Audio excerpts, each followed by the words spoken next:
paradoxes japonais en littérature.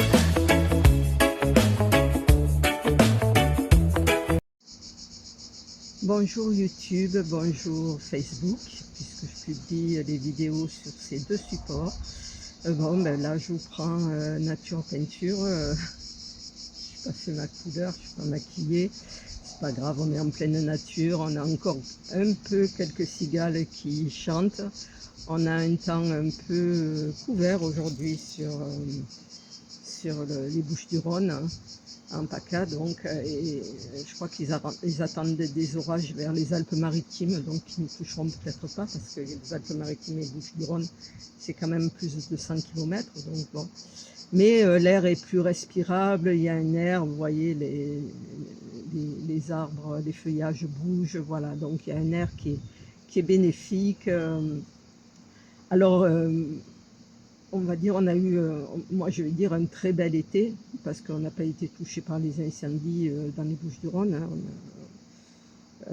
Ça pourrait être un autre sujet de vidéo. Pourquoi on a été épargné? Parce qu'à une époque, dans les années 70-80, c'était dans les Bouches-du-Rhône que ça brûlait. Il y a beaucoup de mesures qui ont été prises par les eaux et forêts, par les pompiers, par le département, par la région, qui ont fait que maintenant, malgré le fait qu'on soit entouré de verdure, moi j'habite quasiment en cœur de colline, hein, même si on a plusieurs maisons autour. On est en cœur de colline, mais bon, voilà, on n'est pas trop inquiet par rapport au feu, parce qu'on fait les entretiens qu'il faut, et des collines et de nos terrains. Voilà, donc ce qui ne veut pas dire que là où il y a eu le feu, il n'y a pas de l'entretien. Mais bon, il y a beaucoup, on va dire, de facteurs qui favorisent l'expansion très rapide des feux, notamment les forêts de pins qu'on trouve en Gironde, et qui ont été des forêts artificielles en fait. C'était pas du tout des forêts qui étaient adaptées à cette région-là. On en a voulu faire des forêts de pins, maintenant ça brûle, voilà. Bon bref, donc on n'est pas là pour faire on va dire le procès des incendies, des décisions qui ont pu être prises, de ces maisons qui sont peut-être dans des endroits un peu trop dangereux, si justement il y a un risque d'incendie. Attendez, j'essaie de me placer un peu mieux. Voilà, vous voyez mieux. Voilà, donc, mais j'ai quand même, bon, ma propre expérience, hein, puisqu'on est dans une région de feu, nous aussi, dans les Bouches-du-Rhône, et notamment dans mon village. Je vous expliquerai peut-être si ça vous intéresse, vous me marquerez en commentaire. Si ça vous intéresse, je vous expliquerai toutes les mesures qui ont été prises depuis plus de 20 ans dans notre département pour justement éviter ces grands feux et ces grands drames, quoi. Voilà, pour moi le mois de juillet a été un mois très difficile. C'est pour ça que j'ai pas fait de vidéo, parce que le but, on va dire, d'une vidéo, c'est de passer un moment plaisant avec vous, et pas de vous raconter mes malheurs entre guillemets, si malheur, si on peut appeler ça malheur. Mais néanmoins, voilà, j'ai eu beaucoup de soucis avec, on a eu nos enfants qui sont venus. Bon, ça c'est pas un souci, c'était pas du tout le problème, au contraire ça nous a apporté un peu d'air frais. Mais j'avais un souci avec un chat qui développait des abcès qui ne soignaient pas, et en fait ça venait de l'œil, et ça a été découvert peut-être 15 jours après qu'on ait cureté les abcès et tout, et qu'il a failli perdre son œil. Et finalement, hier, ça s'est résolu par une opération. Il ne perdra pas son œil, donc maintenant je me sens un peu soulagée, beaucoup moins stressée, beaucoup moins dans l'inquiétude, donc je suis un peu plus, on va dire, apte à vous faire une vidéo. Et alors une idée vidéo qui m'est venue tout à fait par hasard, pas par hasard, en faisant une lecture à laquelle j'ai pas accroché. Déjà, quand je suis, on va dire, en état de stress, que j'ai, on va dire, le cerveau qui est en ébullition par rapport à des soucis particuliers, personnels, bon, j'ai plus de soucis professionnels.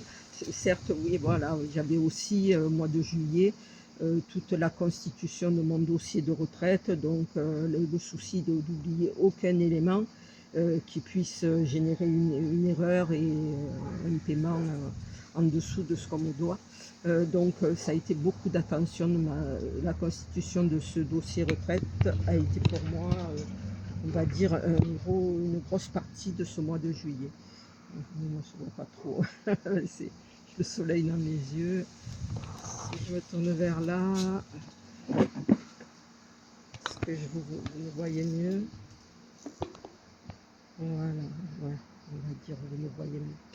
Voilà, donc en fait, j'avais commencé, alors je ne sais pas si vous vous souvenez, j'ai fait une vidéo sur ma valise livresque de l'été, où j'avais mis tout un tas de bouquins, et la supérette du bord de mer était pour moi, donc de Sonoko Mashida, était un livre que j'avais très envie de lire.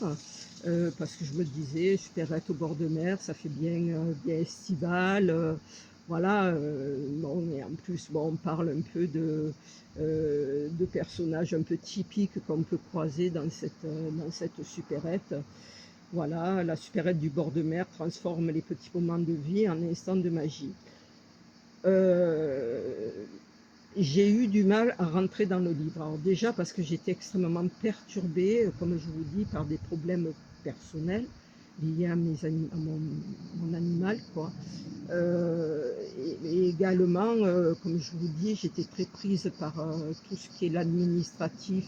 Alors moi, j'ai toujours travaillé dans de l'administratif. Néanmoins, c'est quelque chose qui ne me plaît pas du tout, de faire de l'administratif. Donc, bien entendu, j'ai commencé ce livre, je suis arrivée à la 56e page et j'ai mis 15 jours pour arriver à 56 pages. Je ne sais pas si vous connaissez la littérature japonaise, je pense que oui. C'est quand même un rythme qui est relativement lent. Je ne dis pas que le sujet n'est pas intéressant, mais c'est très lent. Ça ne me correspondait pas à ce moment-là, donc j'ai préféré le mettre de côté. Même si on va dire dès le début, on aborde quand même un sujet qui était très intéressant. C'était comment, par rapport à des seniors qui peuvent être isolés, seuls, loin de leur famille, comment la société japonaise prend soin d'eux, et justement à travers cette supérette, comment ils intervenaient et ils surveillaient tous les jours que un des seniors qui fréquente la supérette venait récupérer son bento, comme ils disent, c'est-à-dire qu'on leur préparait des repas, qu'on leur prépare, la supérette leur préparait des repas spécifiques, spécialement pour eux. Et celui qui ne venait pas, bien entendu, un employé de la supérette se déplaçait pour voir s'il y avait un problème ou pas. Donc j'ai trouvé cela, on va dire, dans un premier temps intéressant, parce que c'est une idée qu'on peut avoir également ici en France, parce que les enfants sont tous un peu dispersés maintenant, on ne vit pas toujours près de nos enfants, et il y a beaucoup de seniors qui peuvent être isolés. Donc malgré le fait que le début était quand même assez intéressant, il y avait une lenteur dans la narration qui ne me convenait pas. Donc je me suis dit, c'est pas le moment, j'ai pas la tête à ça, donc je l'ai laissé de côté. Et après, je me suis posé la question, bien entendu, parce que j'ai plein de livres, je vais vous les montrer, hein, des livres d'auteurs japonais qui sont plutôt, on va dire, des feel good ou des, comment ils appellent ça, des livres de développement personnel à travers des narrations d'histoires et tout, qui nous permettent de réfléchir sur notre rythme de vie, notre façon d'aborder les problèmes, les sujets, notre relationnel entre générations et tout. Donc je trouve très intéressant de lire la littérature japonaise. Donc je vais vous montrer, donc en plus de la supérette au bord de mer que j'ai mis de côté pour, on va dire, un moment un peu plus favorable pour faire cette lecture, J'ai également la bibliothèque des petits miracles de Freya Sampson. Voilà. Donc là, je ne sais pas si ça se passe réellement. Non, ça, ce n'est pas une. Non, je fais une erreur. Ce n'est pas un livre qui se passe au Japon. C'est un livre qui se passe en Angleterre. Donc on va le mettre de côté parce que ce n'est pas le genre de sujet. Donc j'ai aussi les 3 livres des recettes oubliées. Le restaurant des recettes oubliées d'Isashi Kashiwai. Voilà. Donc il y a le premier. Je cherche le second. Je ne sais pas lequel est le second. Et il y a eu 2 livres qui ont suivi, toujours pareil, le restaurant des recettes oubliées. Donc c'est une trilogie. Je ne les ai pas encore lus. Je ne sais pas si c'est aussi lent que la supérette au bord de mer. Mais voilà, donc on va dire, ce sont des restaurants. C'est un restaurant qui propose à ses clients de leur préparer des recettes qui sont dans leur culture familiale.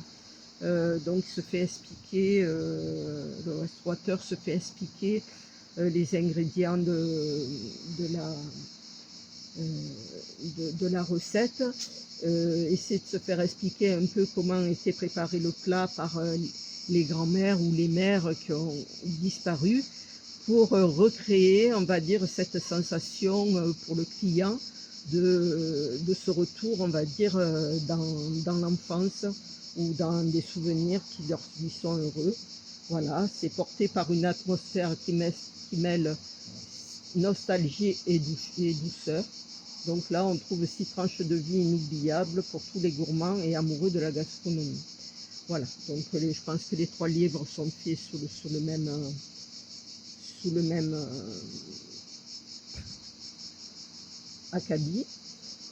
Donc là, 2e service, je pense que c'est le 2e bouquin. Et le 3e, c'est à la carte. Voilà. Donc, ce qu'on trouve là, c'est, on va dire, une société japonaise qui est,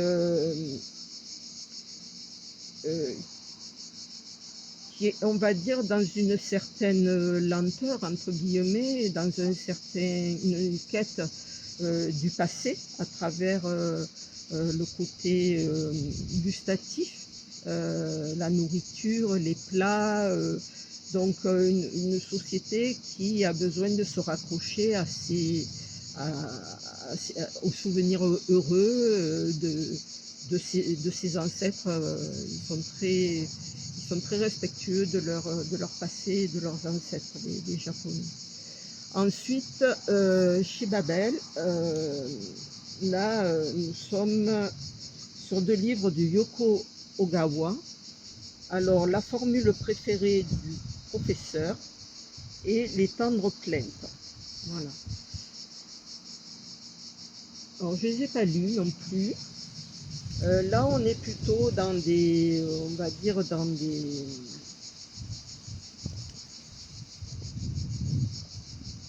Voilà, dans des histoires un peu plus actuelles, si on veut, puisque là on est confronté à une femme qui a été blessée par l'infidélité de son mari et elle décide de disparaître pour retrouver sa sérénité. Donc c'est un regard porté sur la nature, sur ses sororités, l'intensité de ses nuits, l'indicible solitude des êtres et leurs relations fugitive qui donne à cette histoire une mystérieuse résonance. Donc on doit être aussi peut-être dans un rythme un peu lent. Et l'autre, la formule préférée du professeur, c'est une aide ménagère qui est embauchée chez un ancien mathématicien dont la carrière a été brutalement interrompue par un accident de voiture. catastrophe qui a réduit l'autonomie de sa mémoire à 80 minutes. Il ne peut pas se souvenir plus de 80 minutes. Voilà. Donc là, c'est un subtil roman sur l'héritage et la filiation, une histoire à travers laquelle 3 générations se retrouvent sous le signe d'une mémoire égarée, fugitive, à jamais au clair. Donc on va dire, là, on est quand même sur des thèmes peut-être un peu plus durs, un peu plus difficiles. C'est de voir quelle est la meilleure luminosité. Donc on va dire, on n'a pas les mêmes thèmes et peut-être pas les mêmes rythmes. Mais après, je vous expliquerai un peu le paradoxe, parce qu'en fait, le titre de cette vidéo, ça va être le paradoxe de la société japonaise à travers ces livres, justement. Ensuite, nous avons de Michiko Oayama, 3 livres donc, qui portent sur la bibliothèque des rêves secrets. Un lundi, parfum matcha. Et un jeudi, saveur chocolat. Là, toujours pareil, ce sont des romans chorales, poétiques, entremêlant 12 tranches de vie qui nous invitent à trouver le bonheur dans les petites choses du quotidien. Donc, on va dire, on a 3 livres qui ont le même sens, si vous voulez. Là, c'est, par exemple, pour la bibliothèque, c'est un roman choral poétique qui célèbre le pouvoir des livres et l'importance d'une personne attentive et à l'écoute. Voilà. Donc, on est sur, on va dire, une société, on nous montre à travers tout ça, une société qui est relativement bienveillante, qui a besoin de se raccrocher à des moments doux pour peut-être supporter un quotidien qui est peut-être beaucoup moins facile à vivre. Et justement, c'est le paradoxe que je vais aborder par la suite avec un autre livre et à travers une expérience de mon cousin qui est allé faire son stage au Japon dans le cadre de ses études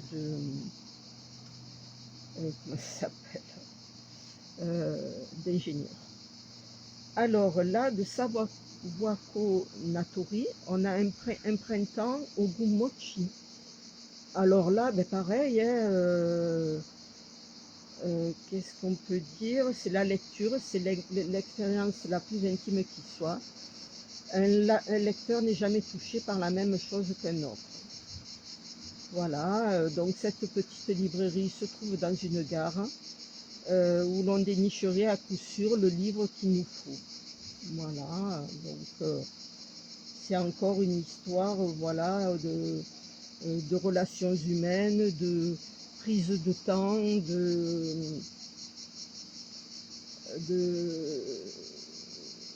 comme on dit, une bibliothèque que lorsque nous y entrons, les problèmes, les maux du quotidien, les petites racailles ou les difficultés semblent disparaître comme par magie. Voilà, là on est un peu dans le Japon feel good, entre guillemets. Hein. Et le dernier, de Toshikazu Kawaguchi, Tant que le café est encore chaud, chez Funicula, le café change le cœur des hommes. Voilà. Donc, je ne l'ai pas lu, bien entendu, mais je pense qu'également, on va dire, on attribue à certains lieux, à certains moments de l'existence, des moments doux. Ce sont des livres, on va dire, qui vont être doux et bienfaisants, on va dire, pour nous également, parce qu'on a une société plutôt stressante. Et c'est là que je vais aborder le paradoxe japonais, parce que on va dire, on nous a beaucoup mis en avant ces livres qui nous démontrent, on va dire, nous décrit une société japonaise qui est assez apaisante, apaisée. Et en revanche, c'est pas vraiment le cas. euh, parce que, voilà, je vais vous expliquer les expériences faites par mon cousin, et notamment les retours qu'a pu me faire ma cousine quand elle est allée voir son fils au Japon pendant son stage. Mon petit cousin, son rêve, d'ailleurs il a appris le japonais, son rêve bien entendu c'était de devenir ingénieur dans une technologie extrêmement pointue dont personne dans la famille comprend à quoi elle sert, mais bon, lui, il sait à quoi ça sert, parce que quand il nous l'explique, on ne comprend pas ce que ça veut dire. Voilà, donc, j'essaierai de comprendre un peu plus la prochaine fois que je le vois. Et donc, il avait choisi oui, une université, alors je ne me rappelle plus dans quelle ville il était, mais ce n'était pas une ville du tout touristique. Il avait choisi comment ça s'appelle, une université où il faisait de la recherche, où il prenait des stagiaires, et il est allé passer 4 mois au Japon, où il a travaillé avec les chercheurs, et il a fait bien entendu un mémoire sur son expérience de travail. Alors il est déjà arrivé dans une ville et dans un laboratoire où ça ne parlait pas du tout anglais, ça ne parlait que japonais, donc il a fallu qu'il s'adapte à cette langue japonaise, et bon, apparemment il s'en est sorti. Il a appris beaucoup de choses sur la langue japonaise. Il a été très bien accueilli, ils étaient très contents. Alors les Japonais sont très accueillants quand ils reçoivent justement des Européens qui viennent travailler avec eux. Et pour eux, c'est une ouverture sur l'Occident, donc il a été très bien accueilli. Et ils l'ont coucouné comme c'est pas permis, ils l'ont mené au restaurant. Malheureusement, il était dans une ville où il y avait, où on va dire le soir, il n'y avait aucun restaurant, tout était fermé. Et c'était une ville qui était dédiée totalement au travail. Et comme il disait, dans la journée, il n'y a personne dans les rues parce que les gens sont au travail. Et quand ils sortent du travail, la première chose qu'ils font, c'est qu'ils rentrent chez eux, quoi, parce qu'ils travaillent énormément. Alors, je ne sais pas de combien est l'heure de la journée de travail au Japon, mais mon cousin, pendant 4 mois, n'a fait que travailler.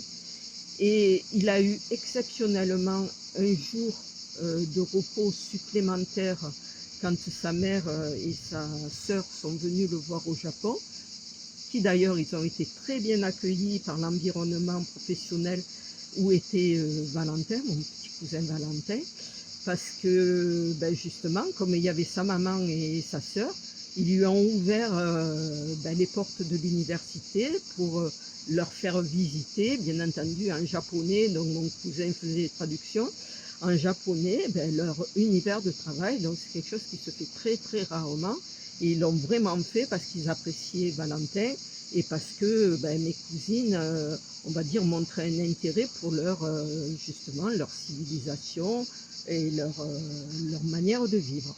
Mais comme elle m'a dit, ma cousine, à part ce jour-là où on lui a donné une journée pour pouvoir passer du temps avec sa sœur et sa fille qui venaient de France, il n'a eu aucun autre jour pour passer du temps avec sa famille. Donc bon, mes cousines sont allées faire un peu visiter Osaka, Kyoto, Tokyo, voilà, elles ont fait les trois villes. Elles ont beaucoup aimé le Japon. Elles ont dit malgré le fait qu'elles soient que de femmes et que l'anglais soit très peu parlé, sauf peut-être dans les grandes villes ou dans les milieux touristiques, la langue qui est le plus parlée, c'est le japonais. Et donc, malgré le fait qu'elles ne parlent pas, qu'elles ne pouvaient pas se faire comprendre en termes d'échange, elles ont rencontré des gens qui étaient extrêmement attentifs à leurs besoins.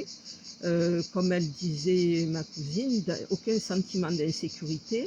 Les Japonais dans la rue, ils marchent droit devant eux ou alors avec leur téléphone à la main, ils ne regardent même pas où ils vont. Il n'y a vraiment aucun contact dans la population dans la rue. Les gens vont d'un point A à un point B. Voilà, comme des robots, quoi. Voilà, elle m'a dit, j'ai eu l'impression de voir des robots. Elle m'a dit, en revanche, quand ils nous voyaient en difficulté devant un plan, quand ils nous voyaient en difficulté devant un plan ou quoi, il y avait toujours quelqu'un qui s'arrêtait pour leur demander ce qu'elles cherchaient, bien entendu en se faisant comprendre comme ils pouvaient. Et à la limite, les accompagner, par exemple jusqu'au métro qui allait les amener jusqu'à la station nécessaire, ou alors les accompagner carrément jusqu'à le lieu qu'elles recherchaient. Donc ma cousine a été épatée par cette civilisation où malgré, on va dire, cette foule pressée, euh, même stressée, parce que comme ça, ne pas communiquer, ne pas se regarder. Il y avait un silence dans les rues, bon, sauf apparemment quand quand ils étaient dans les grandes villes où il y avait, on va dire, le passage des véhicules, mais on va dire c'est pas la population qui fait du bruit, quoi. Donc, elle m'a dit, en revanche, elles ne se sont pas senties en insécurité, elles ont énormément aimé la culture japonaise, l'art japonais. Et mes beaux-frères qui sont allés cette année, au mois d'avril, également au Japon, ont trouvé ça extraordinaire.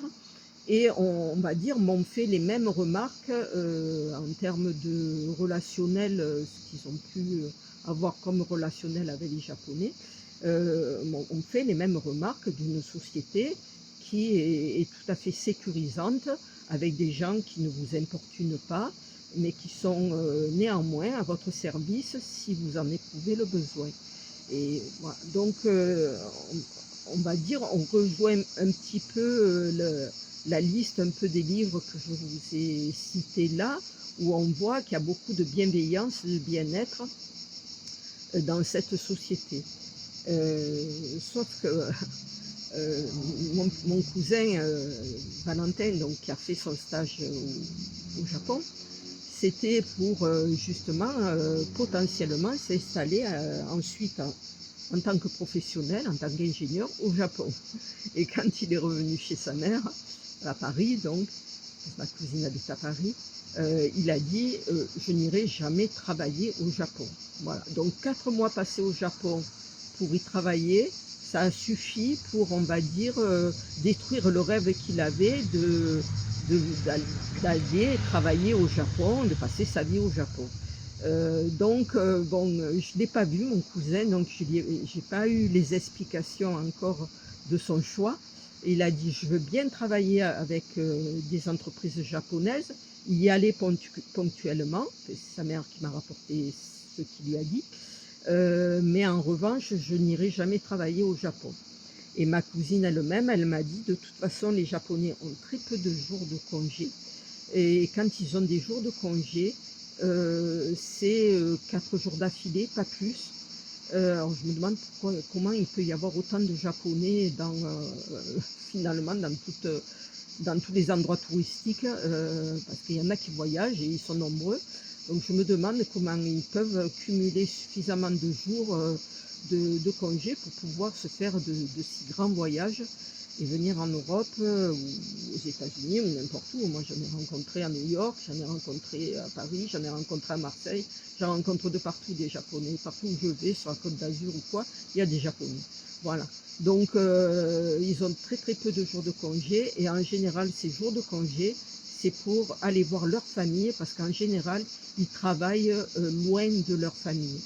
Donc on va dire ce lien filial reste quand même encore important au Japon, au point que ceux qui n'ont pas les moyens de voyager même à travers leur propre pays, quoi, privilégient de retourner voir leur famille le peu de jours de congé qu'ils ont.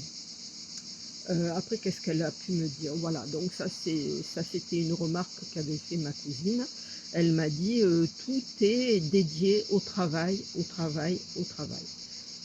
Voilà, donc ça c'est la société japonaise, et bon, on va dire, ça contraste un peu avec un peu tous ces livres qu'on nous met à disposition, donc dans les différentes bien sûr maisons d'édition, où on nous parle d'un Japon qui prend le temps de vivre, qui prend le temps de relâcher du quotidien, qui a besoin de se retrouver dans un univers serein. Et je crois que c'était dans les coups de cœur d'un libraire que je partage chaque semaine sur mon groupe Facebook dédié, donc c'est Christine T également, hein, qui était dédié à la mode dans un premier temps, maintenant un peu plus dédié à la littérature, mais il y a toujours un peu des publications de mode et de maquillage, des trucs comme ça, donc, mais beaucoup plus de littérature maintenant. Et il recommandait ce livre-là, Les évaporés du Japon, de Lena Moguer.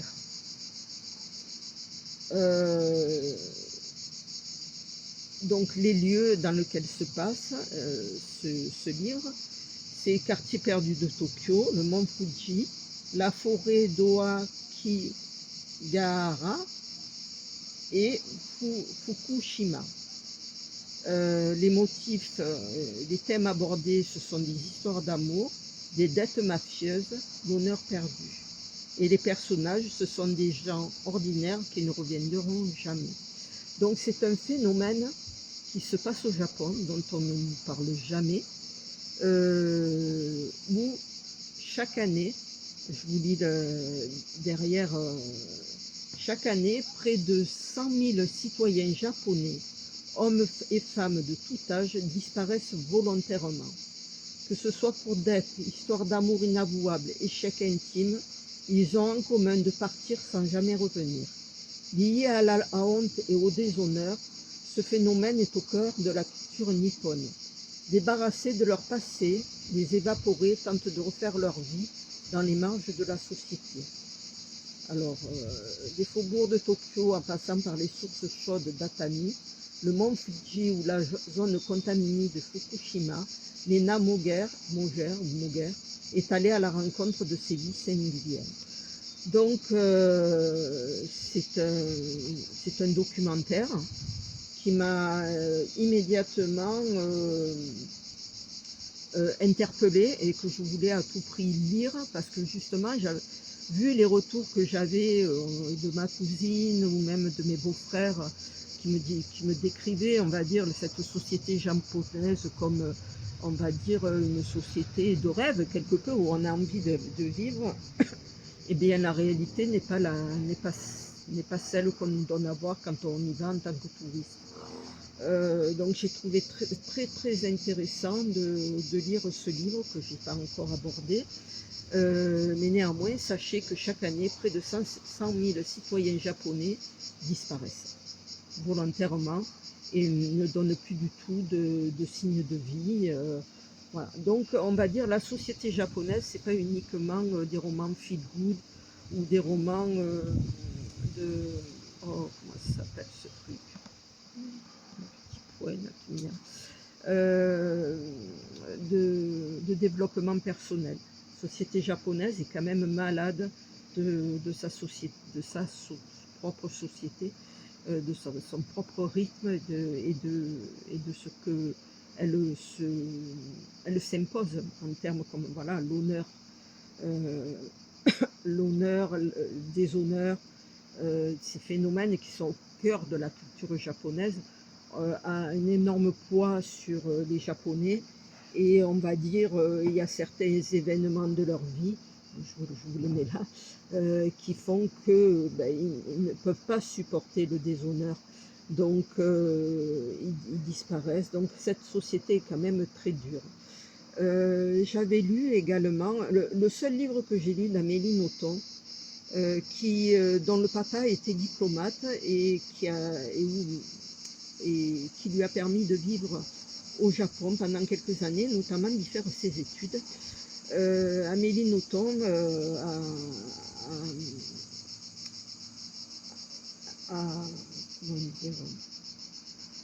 a expliqué dans son livre Stupeur et tremblement, donc ça a été aussi sorti en livre, l'expérience qu'elle a eue, parce que comme elle avait fait ses études au Japon, bien entendu, elle a voulu faire comme mon cousin, c'est-à-dire faire son stage de relations internationales, je crois, elle travaillait plutôt là-dedans, au Japon, dans une entreprise japonaise. Et on voit donc comment ça se passe dans cette entreprise japonaise, comment elle est accueillie, comment elle est considérée et comment elle le vit. Elle s'en rend malade Ça a été une expérience traumatisante pour elle. Elle aime toujours autant le Japon, bien entendu, mais néanmoins, ça lui a laissé un énorme traumatisme. Donc, elle nous décrit une société du travail à la japonaise qui est totalement déshumanisée. Donc, c'est là que j'aborde, on va dire, cette vidéo en mettant, on va dire, en exergue ces paradoxes de la société japonaise qu'on nous donne à voir. C'est-à-dire ces romans feel good, doudou, de bien-être, de prendre soin des autres, des uns des autres. Et ces livres comme Stupeur et Tremblement, et comme Les Évaporés du Japon, par exemple, qui nous donnent à voir une société qui est plutôt déshumanisée, et où, on va dire, il y a un poids des traditions qui font que certains Japonais ne trouvent plus leur place ou ont honte de eux, de leur parcours, de leurs échecs dans cette société-là, parce que c'est une société qui n'accepte pas l'échec. Voilà, donc c'était une petite vidéo pour vous parler de ça. Ensuite, oui, je voulais juste rajouter un échange qu'avait eu ma cousine avec des Japonais, puisque, comme je vous ai dit, il y a toujours des Japonais qui sont en vacances un peu aux quatre coins du monde. Vous en retrouvez toujours. Je suis allée au Mexique aussi, il y en avait. Voilà. Donc, il y a toujours des Japonais quelque part. Elle m'a dit que, notamment quand ils venaient en France, certains faisaient carrément des dépressions et ils étaient obligés de rentrer en urgence, en rapatriement au Japon. Parce que quand ils arrivent en France, et notamment à Paris, où on va dire les Japonais sont un peu les cibles de ce qui est pickpocket ou autres malfrats, ils sont confrontés à une société à laquelle ils ne s'attendent pas, une société qui manque de bien-être, qui manque de faculté d'accueil d'une population étrangère, si bien qu'il y en a qui développent une phobie au point de devoir être rapatriés en urgence au Japon. Donc il ne faut pas croire que notre société fonctionne mieux qu'au Japon, mais au Japon, les Japonais eux-mêmes ne comprennent pas notre société occidentale, et au contraire, ça les met dans un stress énorme. Certains, d'autres sont peut-être un peu plus cultivés et savent à quoi s'attendre, mais certains ne s'adaptent pas du tout et sont obligés d'interrompre leur voyage. Voilà, c'était une vidéo que je voulais vous faire à partir de l'abandon de cette lecture qui était trop lente pour moi. Parce que entre les témoignages que j'ai pu avoir à partir d'autres livres, celui d'Amélie Nothomb, celui de Léna Moguer par rapport à ces Japonais qui disparaissent et ne réapparaissent plus, préfèrent changer d'identité, et on va dire la publicité quelque peu feel good qu'on nous fait de la littérature japonaise, comme livre de bien-être, eh bien, il y a quand même un paradoxe énorme entre ce que on nous donne à connaître à travers les livres, et si on se penche un peu plus vers des documentaires ou des essais ou des personnes qui ont fait leur expérience au Japon, comme Amélie Nothomb, nous montre un autre aspect de la société japonaise, et notamment du travail, puisque de toute façon le travail c'est leur vie. Voilà. Ensuite, je voulais vous parler, parce que peut-être qu'à travers, je ne l'ai jamais lu, cet écrivain japonais qui vient de décéder. Que j'aille sur mon compte. Voilà. Il y a un écrivain japonais, de Keigo Higashino, qui vient de disparaître à l'âge de 58 ans, pas très vieux, et qui a écrit des polars. Donc bien entendu, sans doute qu'à travers ces polars, je n'en ai pas lu, mais je vais m'intéresser à ces polars-là d'ici quelques temps. Parce que je pense qu'à travers ces polars-là, on nous montre aussi un autre aspect de la société japonaise qui est autre que ces romans feel-good. Alors, les 5 incontournables de Keigo Higashino, je vais vous dire.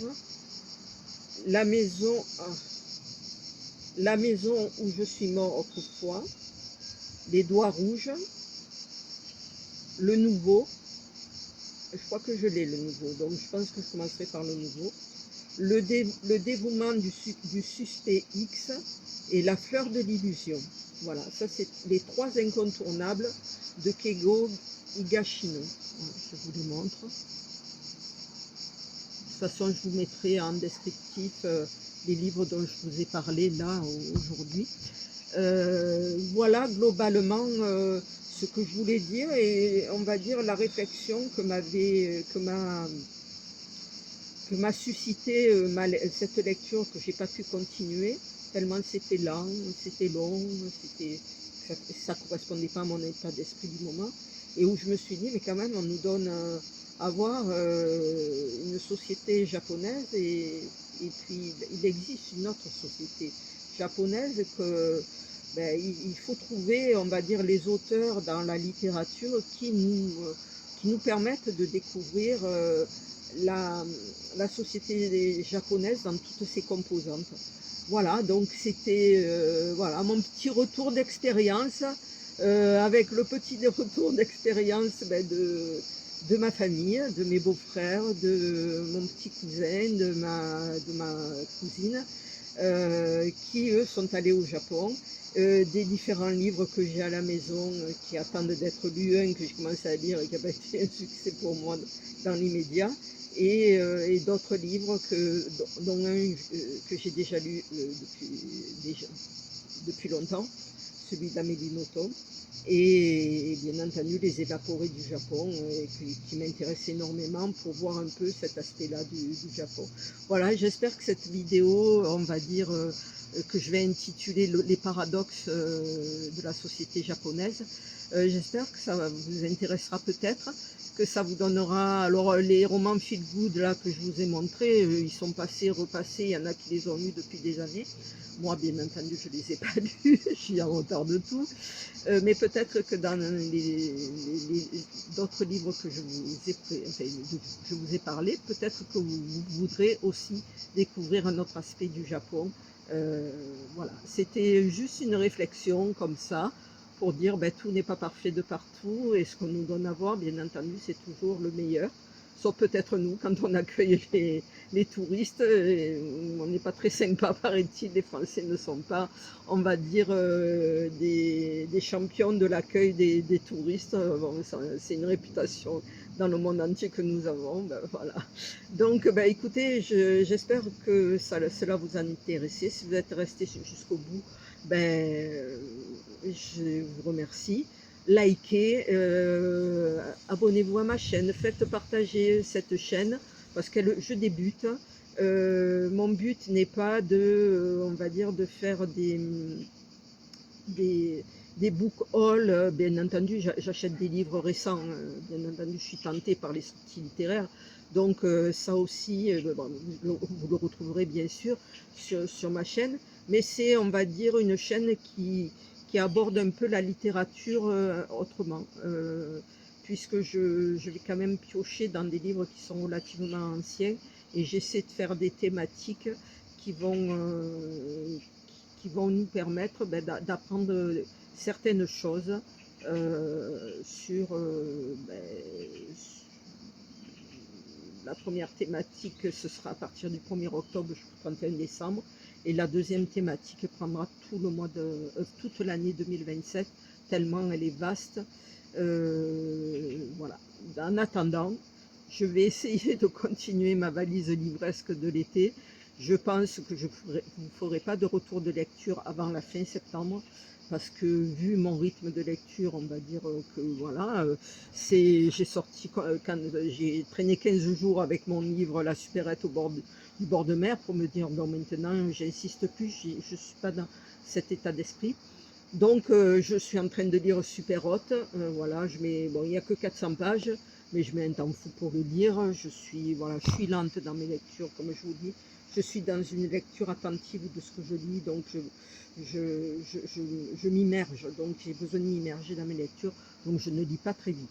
Donc je ne sais pas combien de livres je vais sortir sur le mois d'août et le mois de septembre, puisque je me suis donné jusqu'au 31 septembre. Il y a énormément de livres dans ma pioche à lire, donc je piocherai en fonction de mes envies, de mes besoins, et on verra en fin septembre ce que j'aurai lu. Entre-temps, bien entendu, je vais reprendre les vidéos sur les livres d'occasion que je continue à acquérir. C'est bientôt fini parce que ça y est, j'ai couvert beaucoup de thématiques, des deux thématiques que je vais aborder en fin d'année et durant l'année 2027. Mais je vous les partagerai, ils sont stockés dans un endroit, j'attendais d'être un peu mieux dans ma tête. Et donc les prochaines lectures, bien entendu, seront des book hauls de livres d'occasion, comme d'habitude. Voilà, je vous remercie beaucoup. Je vous dis, faites connaître la chaîne pour une autre approche littéraire. Voilà, tout simplement. Je vous remercie, à bientôt.